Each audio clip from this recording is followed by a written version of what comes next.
She had 8 minutes. 8 minutes to make it to the exam that would decide everything. 3 years of sleepless nights, 2 part-time jobs, her mother's aching hands scrubbing floors. All of it came down to the next 8 minutes. Janae clutched her textbooks against her chest and ran through the rain. Her phone buzzed again. Final exam reminder. Pharmacology. No makeups. No exceptions. Then she heard it. A child's cry, sharp and desperate, cutting through the downpour.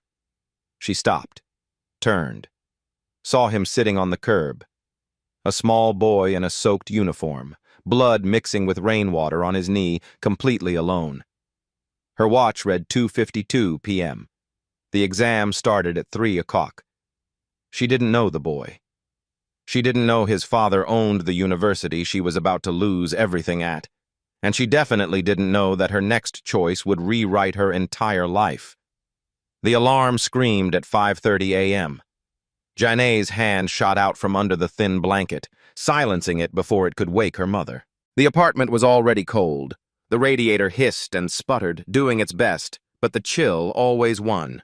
She lay there for a moment, staring at the water stain on the ceiling. It had grown since last month. Another thing the landlord wouldn't fix. From the other room, she heard movement. Her mother was already up. Janae pushed herself out of bed and padded to the bathroom. The door was ajar. Inside, Lorraine stood in front of the mirror, buttoning her uniform. The navy blue dress with white collar, perfectly ironed as always. It hung on the back of the door like a flag of survival.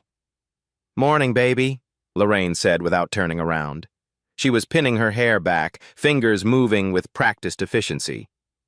"You didn't have to get up yet, Mama." "Neither did you." Lorraine smiled at her in the mirror. "But here we are." Janae leaned against the doorframe and watched her mother pack the canvas bag, cleaning supplies, rubber gloves, the industrial strength stuff that made her hands crack and bleed in winter. Lorraine had worked as a maid at Grandmont Preparatory Academy for 23 years. 23 years of scrubbing other people's toilets so her daughter could sit in a classroom. "You got that big exam today?" Lorraine said, zipping the bag. "Pharmacology, right?" "Yeah. You're gonna ace it. I can feel it." Janae forced a smile. She didn't feel it. She felt the weight of everything riding on today. One exam, one shot. Fail, and the scholarship evaporated. Fail, and her mother's sacrifices meant nothing. "The Grandmont kids have been acting up this week," Lorraine continued, shaking her head. "Yesterday, the headmaster's son threw a fit, ran right off campus. They found him eventually, but Lord, those people don't know how lucky they are." Janae nodded absently. Rich people have problems. She had her own problems. Lorraine kissed her forehead. "I'm proud of you, no matter what." "I know, Mama." Bye. The door closed. Janae stood alone in the quiet apartment, listening to her mother's footsteps fade down the hallway. By 1:45 p.m., Janae was on campus. Grandmont University sprawled across manicured lawns and Gothic buildings that looked like they belonged in a movie. She didn't belong in a movie. She belonged on the bus, clutching a travel mug of instant coffee, reviewing flashcards with hands that smelled like the library books she'd been shelving since 6 a.m. She sat in the back of the lecture hall during her last class before the exam. Around her, students chatted easily. A girl 2 rows up complained about her BMW needing an oil change. Another laughed about a ski trip to Aspen. Janae stirred her coffee and said nothing. Her phone buzzed, a text from the landlord. Rent reminder. Then another buzz. Electric bill overdue. She silenced it and shoved the phone into her bag. Focus. Just get through today. Through the window, she noticed a sleek black town car idling outside the science building. Tinted windows. A university parking permit on the windshield. She wondered absently who was important enough to have a private driver. Not her world. Never would be. At 2:30 p.m., she sat in the campus cafe surrounded by her notes. Pharmacology was brutal. Drug interactions, dosages, contraindications. One mistake in the real world could kill someone. One mistake on this exam could kill her future. She thought about her mother's hands, the way they trembled sometimes after long shifts. The arthritis is creeping into her knuckles. Lorraine never complained, but Janae saw it. She saw everything her mother gave up. This wasn't just a test. This was validation. Proof that the sacrifices weren't in vain. Proof that a girl from a cramped apartment could become someone who saved lives instead of cleaning up after them. Her professor's words echoed in her head. No makeups, no exceptions. Miss the exam, you get an automatic F. Fail this course, you lose your scholarship. She checked her watch. 2:35 p.m. 25 minutes until the exam. She gathered her notes, shoved them into her bag, and headed for the door. The sky had turned dark. Storm clouds rolled in fast, the kind that didn't give warnings. By the time she reached the bus stop, the first drops were falling. The bus was late. 2:42 p.m. She paced, checked the app, delayed 15 minutes due to mechanical issues. Her heart hammered. The exam hall was a 10-minute walk from here. If she ran, she could still make it. She started running. The rain came down harder, cold and punishing. Her sneakers slapped against wet pavement. Her bag bounced against her hip. Her textbooks grew heavier with every step. She passed closed shops, empty streets. Everyone had taken shelter. Everyone except her. 2:50 p.m. She could see the campus gates ahead. 2 blocks. She was going to make it. Her lungs burned. Her clothes were soaked through. But she was close. So close. And then she heard it. A sound that didn't belong in the rain. A child crying. Janae's feet slowed before her brain caught up. She told herself to keep running, told herself she was hearing things. The rain played tricks. The wind carried sounds from blocks away. But then she heard it again. Softer this time. A whimper, broken and small. She stopped, turned, and saw him. A little boy sat on the curb outside a closed hardware store, hunched over, shoulders shaking. He couldn't have been more than 8 years old. His uniform was soaked, a navy blazer with a gold crest on the pocket, the kind that cost more than her monthly rent. His knee was bleeding, red mixing with rainwater, dripping onto the sidewalk. No parents, no teacher, no phone in his small hands, just a child, alone, crying in the rain. Janai looked at her watch. 2:51 p.m., 9 minutes. She looked back at the boy. He lifted his head. His face was pale, lips starting to turn blue. Tears streaked down his cheeks, mixing with rain. He looked at her with eyes that begged for help. "Please," he whispered. Janae's stomach dropped. She took one step toward him, then another. Her nursing training kicked in before she could stop it. She knelt down, ignoring the cold water soaking through her jeans. "Hey," she said gently. "Hey, it's okay. What's your name?" Ethan." His voice shook. His whole body shook. "Okay, Ethan. I'm Janny. Where's your mom? Your dad?" "I don't know." Fresh tears spilled over. "I ran away from school and I got lost and it hurts." His hand clutched his knee.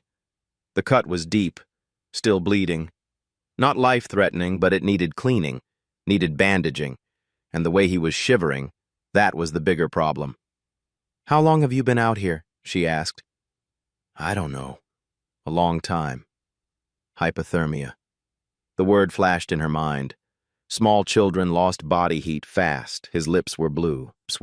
His skin was cold to the touch. She checked her watch again. 2:53 p.m. 7 minutes. She could call 911 and leave. Let them handle it. Response times in this neighborhood were slow, but they'd come eventually.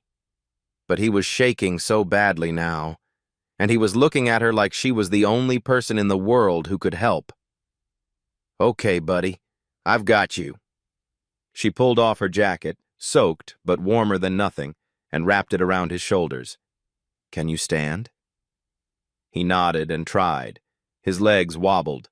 She caught him, steadied him. "Good. You're doing great. We're going to get you somewhere dry, okay?" She looked around. The hardware store was closed. Everything was closed. Then she spotted it. A corner store half a block down with a faded awning, lights still on inside. She picked Ethan up. He was lighter than she expected. He buried his face in her shoulder and sobbed. 2:55 p.m. 5 minutes until her exam started. 10-minute walk to campus. The math was simple. Brutal, but simple. She carried him to the store. The clerk looked up when they stumbled through the door, dripping water all over the tile. "Can you call the police?" Janie asked, breathless. "He's lost. He needs help." The clerk's eyes widened. He nodded and grabbed the phone. Janie set Ethan down gently on a plastic chair near the register. She grabbed napkins from the counter, knelt in front of him. "This is going to sting a little, okay? But I need to clean it." She poured bottled water over the cut. Ethan winced, bit his lip. She worked quickly, carefully. Her hands were steady even though her heart was racing. The clerk hung up. "Police are on their way. Are you a nurse or something?" "Trying to be," Janie murmured. She found a first aid kit behind the counter, basic but enough. Antiseptic wipe, gauze, medical tape. She wrapped his knee with practiced precision, the way she'd learned in her clinical rotations. "You're really brave," she told Ethan. "A lot of kids would be screaming right now." He sniffled. "My dad's gonna be so mad." "Why'd you run away?" "He missed my science fair again." Ethan's voice cracked. "He always misses everything. He's always too busy." Jannie's chest tightened. She knew that feeling.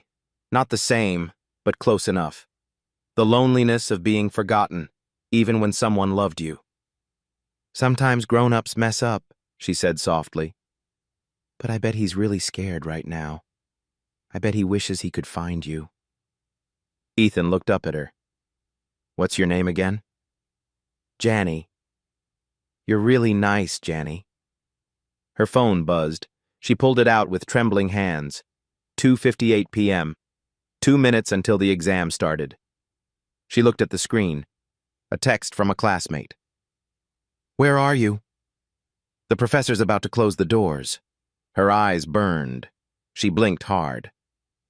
"Thank you for stopping," Ethan whispered. Janie put her phone away. She smiled at him, even though her heart was breaking. "You're welcome, buddy." Sirens wailed in the distance. Janie kept her hand on Ethan's shoulder, feeling him flinch at every sound. The rain hammered against the store's awning. The clerk had turned on a small space heater behind the counter, and she'd moved Ethan closer to it. His shivering had slowed, but only slightly. "Does it still hurt?" she asked, checking the bandage on his knee. "A little." "That's normal. You were very brave in letting me clean it." Ethan looked down at his hands. They were small and pale, fingers wrinkled from the rain. "I shouldn't have run away." "Hey." Janie tilted his chin up gently. "We all make mistakes. The important thing is, you're safe now." "But my dad—" "Your dad loves you. I promise." She didn't know that. Didn't know anything about his father except that he'd somehow failed to notice his son was missing. But the kid needed reassurance, not judgment. Her phone buzzed again. 3:02 p.m. The exam had started. She felt something crack inside her chest. 3 years, gone. Her mother's sacrifices, the sleepless nights, the 2 jobs, the hunger, the exhaustion, all of it, evaporating because she'd stopped for a stranger. She silenced her phone and shoved it deep into her pocket. "Do you like school?" she asked Ethan, forcing brightness into her voice. He shrugged. "Sometimes. I like science." "Yeah? What's your favorite part?" Experiments. Like making things react. My teacher says I'm good at it. I bet you are. You seem really smart. A tiny smile appeared on his face. The first one since she'd found him. What about you? He asked. Do you go to school? I do. I'm studying to be a nurse. Like the ones at the doctor's office? Kind of. I want to work in a hospital, help people when they're really sick or hurt. Like you helped me? Her throat tightened. Yeah, like that. Ethan studied her face. Are you sad? Kids saw everything. A little, she admitted. I was supposed to be somewhere important today, but it's okay. This was more important. Because I was hurt? Because you needed help. And when someone needs help, you stop, even if it's hard. The words felt hollow in her mouth. Noble. Stupid. She wasn't sure which. The sirens grew louder, closer. A police cruiser pulled up outside, lights flashing blue and red through the rain. An officer stepped out, rain sliding off his hat, and pushed through the door. His eyes went immediately to Ethan, then to Janny. She saw the calculation happen. Black woman, white child, alone together. The officer's hand moved subtly toward his belt. I found him outside, Janny said quickly, carefully. He was hurt and lost. I've been trying to help. She pulled out her student ID, held it up with steady hands even though her pulse hammered in her ears. I'm a nursing student. I gave him first aid. The officer's posture relaxed slightly. He looked at the bandage on Ethan's knee, then at the first aid supplies on the counter. Ma'am, can you tell me what happened? She explained. Calmly. Clearly. Every detail. The officer took notes. And you are? He asked Ethan. Ethan Grandmont. The officer's eyebrows shot up. He pulled out his radio. Dispatch, this is Unit 12. We've located the missing child. Ethan Grandmont. He's safe. Alert the family immediately. Janay's brain caught on the name. Grandmont. Like Grandmont Preparatory Academy, where her mother worked. Like the gold crest on his blazer. Rich family, very rich family. The officer knelt in front of Ethan. Your dad's been looking everywhere for you, son. He's going to be very relieved.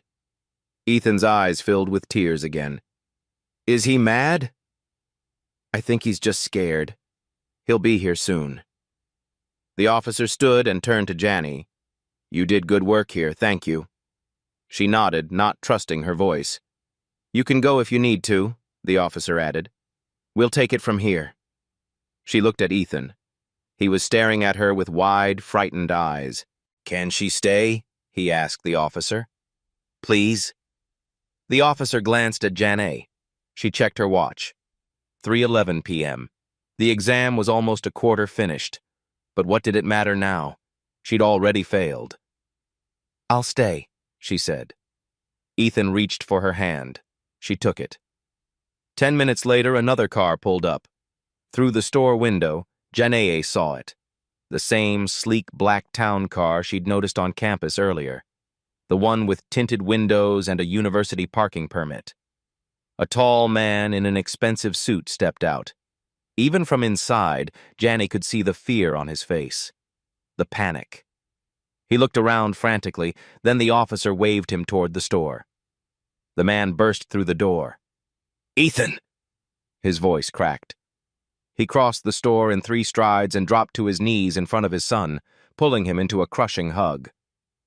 I'm sorry, Ethan sobbed into his father's shoulder. I'm sorry, Dad, I didn't mean... Shh, it's okay. You're okay. That's all that matters. The man's hands shook as he held his son. His eyes were red. This wasn't performative. This was real terror, real relief. After a long moment, Ethan pulled back and pointed at Janay. Dad, she saved me. She stopped when everyone else just drove past. She missed something really important because of me. The man looked up. His eyes met Janay's. He stood slowly, still keeping one hand on Ethan's shoulder, as if afraid to let go. I don't know how to thank you, he said. His voice was rough with emotion. Janae shook her head. He's okay. That's what matters. What's your name? Janae. Janae Williams. He extended his hand. She shook it. His grip was firm, warm, human. Richard Grandmont. The name hung in the air. Grandmont. Janae's mind raced. You're Ethan's father. Richard's jaw tightened. And apparently a failure of one. Thank God you were there when I wasn't. He meant it. There was no pride in his voice, only shame. He said you missed something important? Richard asked. Janae's throat closed. She couldn't speak. A test, Ethan said quietly. For school. She was running a test. Richard's face went pale. When? It started at 3, Janae whispered. It's too late now. What kind of test? Final exam? Pharmacology? No makeups. The words came out flat, dead. I needed it to keep my scholarship. The silence that followed was suffocating. Richard stared at her, really looked at her, the soaked clothes, the worn sneakers, the exhaustion in her eyes. You gave up your scholarship to save my son? I gave up a test, Janae said. He needed help. But your scholarship was mine to lose. Her voice wavered. He's just a kid. He was scared and hurt and alone. What was I supposed to do? Richard's eyes shone. He looked at his son, then back at her. You did what I should have done. You were there. Richard pulled out his wallet. Please, he said, hands shaking slightly as he opened it. Let me give you something. Anything. I'll cover whatever costs you've... No, Janae stepped back. I don't want money. But your scholarship isn't your responsibility. Her voice was firmer than she felt. I made a choice. That's on me. Richard looked stricken. He glanced down at Ethan, who was watching them both with wide eyes, then back at Janae. You can't just... He stopped himself, took a breath. There has to be something I can do. Just take care of him. Janae looked at Ethan and managed a small smile. Make it to the next science fair. Ethan's face crumpled. I'm sorry I made you miss your test. Hey. Janae knelt down one more time, meeting his eyes. You didn't make me do anything. I chose to stop. And I'd choose it again. Okay? He nodded, but tears were sliding down his cheeks. She stood, suddenly desperate to leave before she fell apart in front of them. Richard reached into his jacket pocket and pulled out a business card. The cardstock was thick, expensive. Embossed lettering caught the fluorescent light. Please, he said, pressing it into her hand. At least take this. If you ever need anything at all, call me. Janae looked down at the card but didn't read it. Her vision was blurring. She just wanted to go home, crawl into bed, and let herself break in private. Thank you, she whispered, more to be polite than anything else. She tucked the card into her jacket pocket without looking at it. Richard's driver appeared in the doorway holding an umbrella. He looked like someone from a movie, black suit, earpiece, the kind of professional presence that screamed money and power. Sir, the driver said quietly, the car's ready. Richard nodded. He put his hand on Ethan's shoulder. Come on, son. Let's get you home. Ethan turned back to Janae. Will I see you again? Her heart squeezed. Maybe. I hope so. Richard extended his hand one more time. Janae shook it. I won't forget this, he said. I promise you, I won't forget. She nodded, not trusting herself to speak. They left. The driver held the umbrella over them as they walked to the town car. Ethan looked back through the window as the car pulled away, and Janny raised her hand in a small wave. Then they were gone. The officer approached her. "Do you need a ride somewhere?" "No, thank you. I'm okay." That was a lie. She walked home in the rain. The storm had softened to a drizzle, but she barely noticed. Her phone kept buzzing. Text after text. "Where are you?" Professor closed the doors. "Did something happen? Are you okay?" She didn't respond. What was there to say? The walk took 40 minutes. By the time she reached her apartment building, the rain had stopped completely. The sky was clearing. A cruel joke. She climbed the stairs slowly. Her legs felt like lead. Her hands shook as she unlocked the door. The apartment was empty. Her mother wouldn't be home for another 3 hours. Janai dropped her bag on the floor, walked to her room, peeled off her wet clothes and changed into dry ones, moving on autopilot. She sat on her bed and stared at the wall. 3 years. Gone. Her phone buzzed one more time. She picked it up and read the notification. An email. From her professor. Subject: missed exam. Urgent. She opened it with trembling hands. "Ms. Williams, you missed today's final exam without prior notification. Per university policy, this results in an automatic F for the course. An F in pharmacology triggers immediate scholarship termination. The financial aid office will contact you Monday to begin the withdrawal process. No exceptions." Dr. Patricia Hernandez-Janet read it twice. Then she lay back on her bed, pulled her jacket over her face, and finally let herself cry. She didn't notice the business card slip out of her pocket and land on her nightstand. She didn't read the name printed on it. Not yet. Janny woke to her mother's voice. "Baby? Baby? What happened?" She opened her eyes. The room was darker. Late afternoon light filtered through the thin curtains. Her mother sat on the edge of the bed, still in her work uniform, eyes wide with concern. "Your clothes were soaking wet in the bathroom. You didn't answer my calls." Lorraine touched her daughter's forehead. "Are you sick?" Janay sat up slowly. Her head pounded. Her eyes felt swollen. "I missed the exam, Mama." Lorraine's face went very still. "What?" "I missed it. I was running to campus and I—" Her voice broke. "There was a little boy. He was hurt and lost and I couldn't just—" "Oh, baby." Lorraine pulled her into a hug. "Oh, sweetheart. I'm so sorry. I'm so sorry. All those years you worked and I just—" "Stop." Lorraine held her tighter. "You stop that right now. You did the right thing. The right thing cost us everything." "No." Lorraine pulled back, gripping Janay's shoulders. "No. Doing the right thing never costs everything. It might cost something, but not everything. My scholarship's gone. The email said—" "I know what the email probably said, but we'll figure it out. We always do."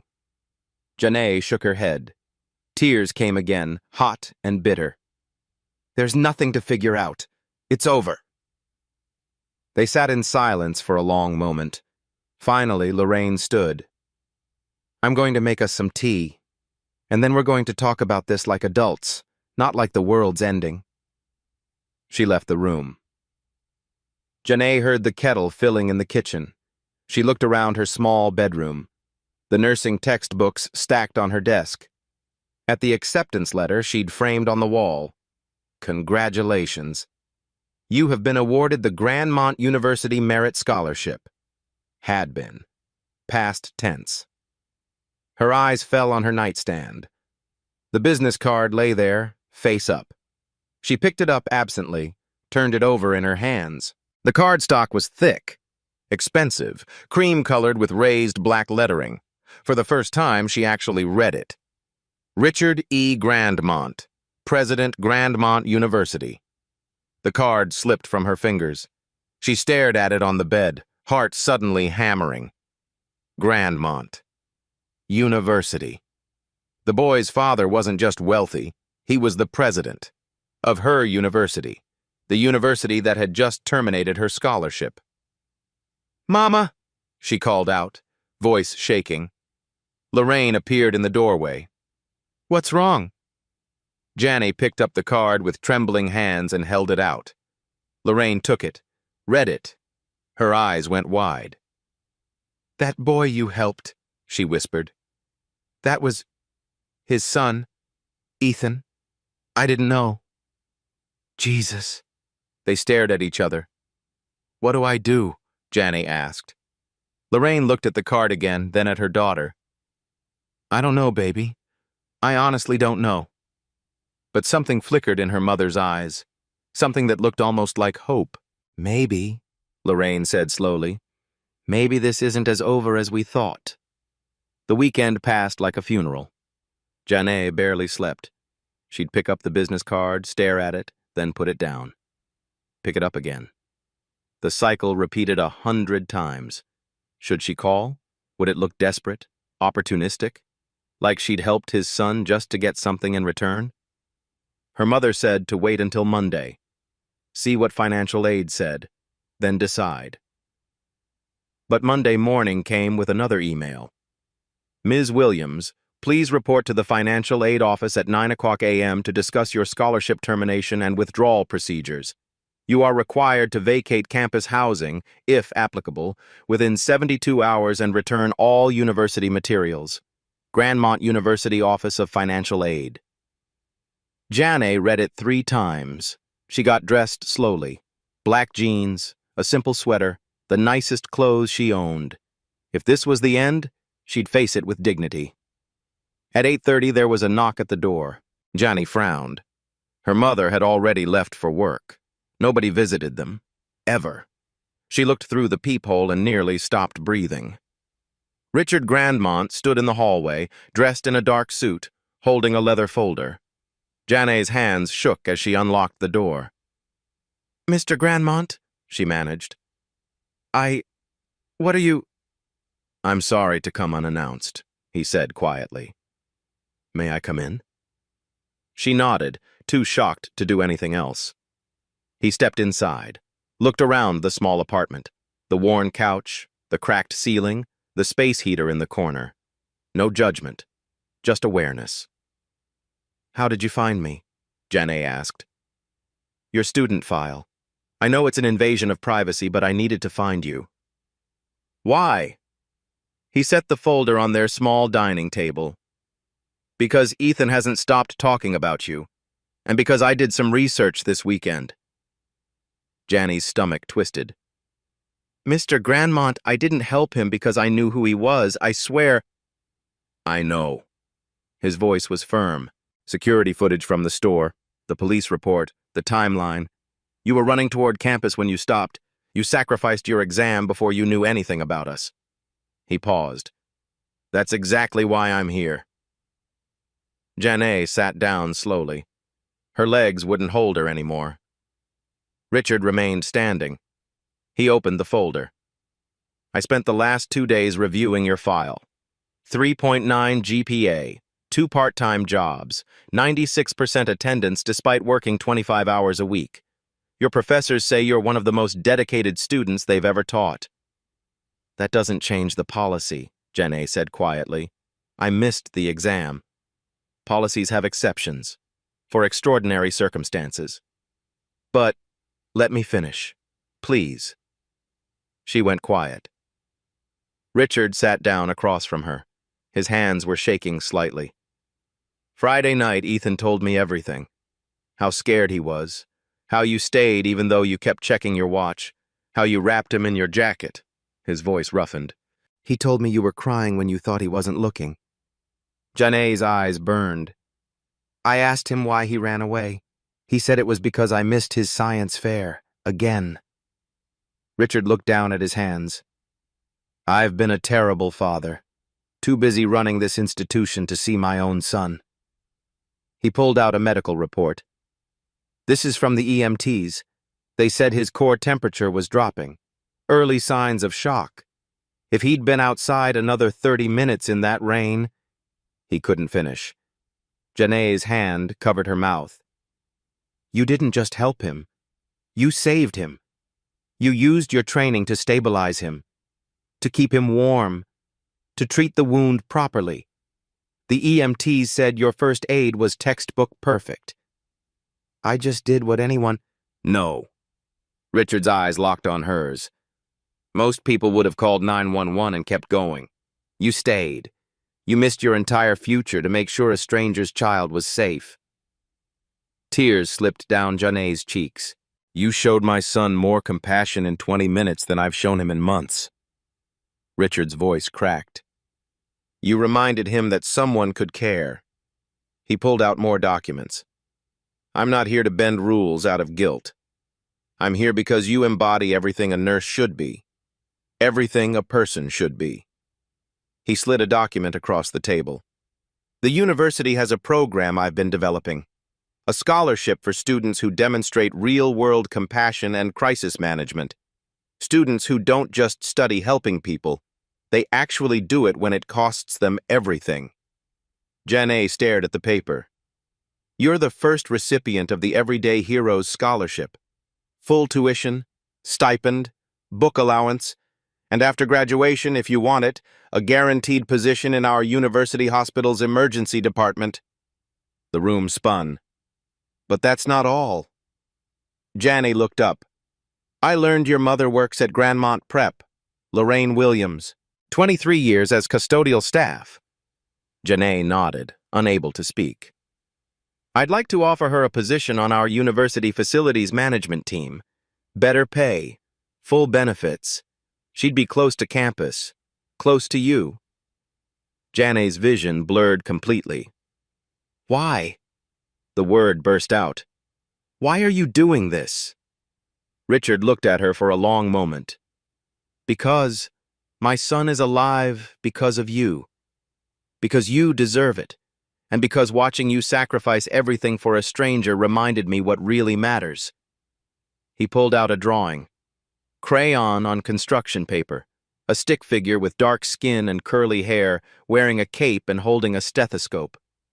At the bottom, thank you for saving me. Love, Ethan. That broke her.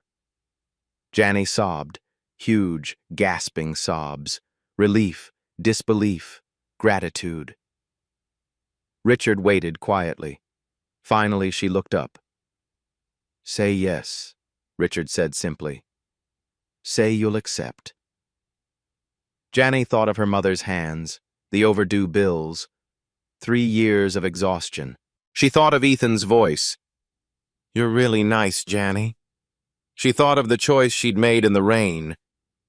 Yes, she whispered. Yes. Richard smiled. Good. Then let's go to campus. You're not withdrawing. You're staying. This was real. This was actually happening. Richard's car pulled up to the university's administration building. Janae had never been inside. Students like her didn't have reasons to visit the president's office. She stayed in lecture halls and libraries. She kept her head down. Now she was walking through marble hallways with the university president himself. Staff members stared, whispered. Richard ignored them all. My office, he said to his assistant as they passed. Hold all calls. The office was enormous. Floor-to-ceiling windows overlooking the quad, dark wood desk, leather chairs, diplomas and awards covering one wall. Richard gestured to a chair. Please, sit. Janae sat, feeling small in the massive space. He moved behind his desk, opened a drawer, and pulled out a thick folder. Then he sat across from her, not behind the desk. Equal footing. The Everyday Heroes Scholarship, he began, opening the folder. I've been developing this program for 18 months. The board approved it last quarter. We were planning to launch it next fall. But you said I'm the first. You are. Because after Friday, I called an emergency board meeting, told them we needed to launch immediately, that I'd found our prototype candidate. Janae's hands gripped the armrests. The scholarship covers full tuition and fees, room and board stipend of $1,500 a month, book allowance, technology stipend, everything you need to focus on your studies without working yourself to exhaustion. Her throat tightened. $1,500 a month. She currently made barely $800 working 2 jobs. You'll also be paired with a mentor, our chief medical officer, Dr. Sarah Carter. She's head of emergency medicine at the University Hospital.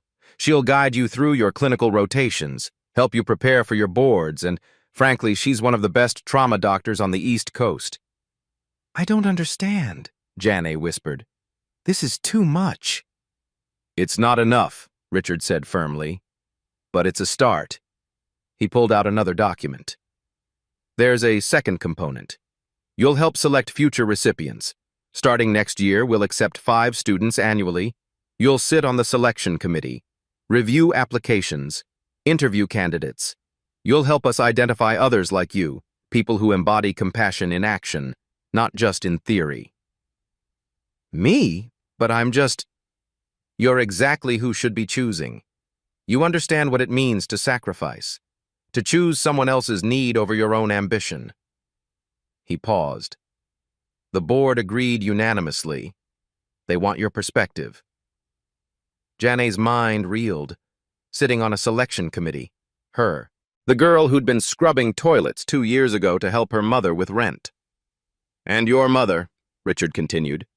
I spoke with our facilities director this morning. We have an opening for a senior facilities coordinator. It's supervisory, managing the team that maintains 3 academic buildings, better hours than custodial work. Salary is $62,000 plus full benefits and retirement matching. Janae's eyes went wide. Her mother currently made $28,000 after 23 years. She'd be close to campus. You could meet for lunch. She'd have an office, not a supply closet. Richard's voice softened. She's earned this. 23 years of service. She deserves recognition. Does she know? Not yet. I wanted your permission first. This is your story, your choice. I won't move forward with anything unless you're comfortable. Janae looked out the window. Students crossed the quad below, laughing, carefree. She'd never been carefree, never had the luxury. What if I fail? She asked quietly. What if I can't live up to this? You already have. Richard leaned forward. Janae, do you know how many people were on that street Friday? The store clerk said at least 20 cars passed before you stopped. 20 people saw a child in the rain and kept driving. They probably had their own emergencies. Maybe. Or maybe they just didn't want to be inconvenienced, but you stopped. Even though it cost you everything, that's not something that can be taught. That's character. Tears blurred her vision again. This isn't charity, Richard said. This is investment. We're investing in the kind of nurse, the kind of person who'll stop when everyone else drives past, who'll stay late for a patient who has no insurance, who'll hold someone's hand in the emergency room when they're scared and alone. He stood and walked to the window. Ethan asked me something yesterday. He said, Dad, if Janae had to give up her dream to save me, can we give her a new dream? Richard's voice caught. Out of the mouths of children. Janae covered her face with her hands. He wants to see you, Richard said. He's been asking every single day. He made you something. Well, several somethings. Drawings. A card. He wants to show you his science project. The one I missed. He wants to see me? You're his hero, literally. He told his therapist that you proved people can be good. That was a direct quote. The weight of it hit her. She hadn't just saved a boy's life. She'd changed how he saw the world. There's one more thing, Richard said. He pulled out a letter. Official university letterhead. Your pharmacology professor, Dr. Hernandez. I spoke with her this morning. Janae's stomach dropped. She hates me. She doesn't. She's actually quite impressed.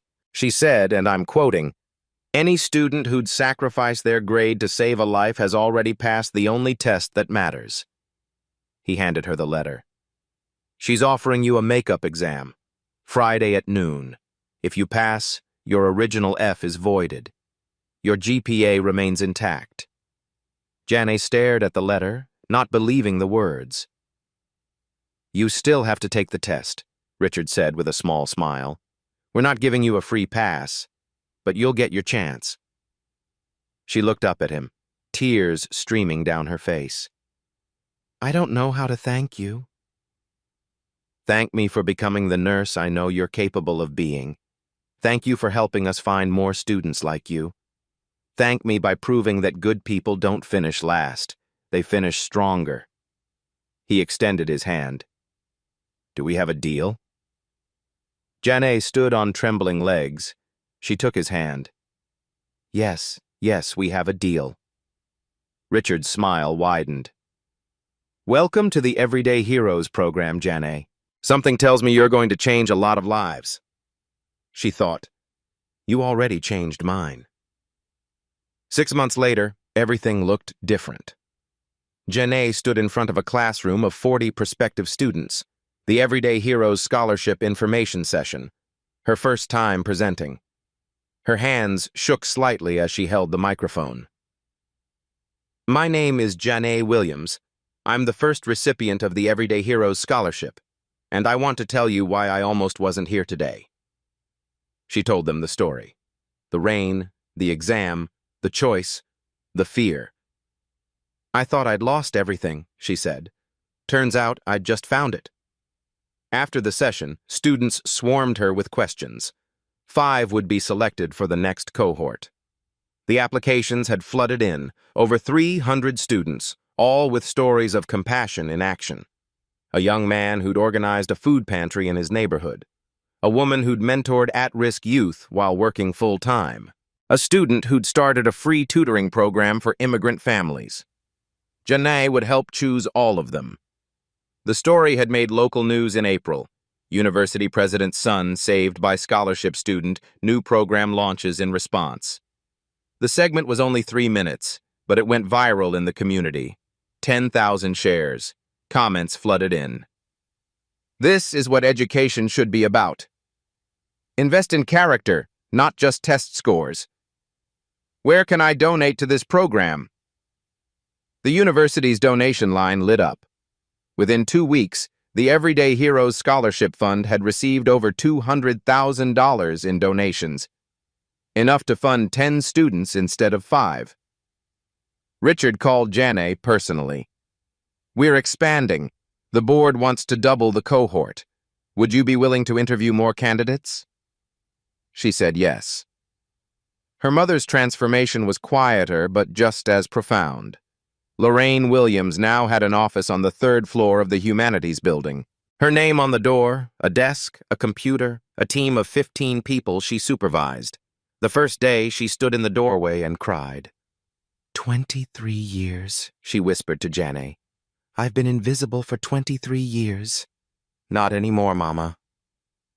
They met for lunch twice a week now, sometimes in the cafeteria, sometimes on a bench overlooking the quad. Lorraine would talk about her team, about the projects they were working on, about finally feeling valued. They listen to me, she said once, wonder in her voice. They actually listen. Janae watched her mother bloom, saw her shoulders straighten, saw confidence replace exhaustion. This was what dignity looked like. Ethan had changed too. Janae visited him once a month, always on a Saturday. They'd work on science projects together, or she'd help him with homework, or they'd just talk. His anxiety had improved significantly. His therapist credited multiple factors, but she'd told Richard that Janae's intervention had been a turning point. You showed him the world could be safe, she'd explained. That strangers could be kind. That's huge for a child with anxiety. Ethan's drawings covered Janae's dorm room wall now. Dozens of them. Superheroes, nurses, scientists. Each one signed with a heart and his name. Last month, he'd won first place at the regional science fair. Richard had been there, front row, cheering loudly. Afterward, Ethan had run to hug Janae first, then his father.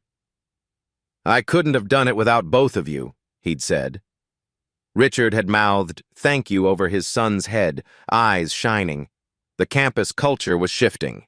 Other departments started nominating students for character awards. Professors began weaving compassion discussions into their curricula. The university newspaper ran a series on academic excellence beyond the classroom. Faculty meetings now included conversations about holistic student development, not just grades, not just test scores, character, impact, real-world application of knowledge. Dr. Hernandez, Janae's pharmacology professor, had become an advocate. We can teach drug interactions, she told the faculty senate. We can't teach what Janae Williams demonstrated in that reign. We can only recognize it, honor it, and create space for it to flourish. The pharmacy program now included a community service requirement. Students had to complete 50 hours of compassionate care documentation, not just volunteering, but reflection on what they'd learned about humanity in the process. Janie had helped design the program. In November, the second cohort was selected. 5 students from diverse backgrounds, each with a story of choosing compassion over convenience. A young man who taught swimming to disabled children. A woman who started a mental health support group after her brother's suicide. A student who learned ASL for his deaf neighbor. Another who organized supply drives for homeless encampments. One who created a bike repair program for low-income workers. Janae met each of them personally, welcomed them to the program, told them her story. "You're not here because you're perfect," she said at their orientation. "You're here because when it mattered, you chose someone else. Remember that when things get hard." They looked at her with admiration. But Janae knew the truth. She was just someone who'd stopped in the rain. The world needed more people who'd stop. 2 years later, Janae walked across the graduation stage in a navy blue cap and gown. Summa cum laude, highest honors, top 5% of her class. The auditorium erupted in applause. Her mother sat in the front row, sobbing openly, hands pressed to her mouth. Next to Lorraine sat Richard and Ethan, both on their feet, clapping hard. Ethan, now 10 years old, held a sign he'd made himself. Big block letters in marker, "We're proud of you, Janae."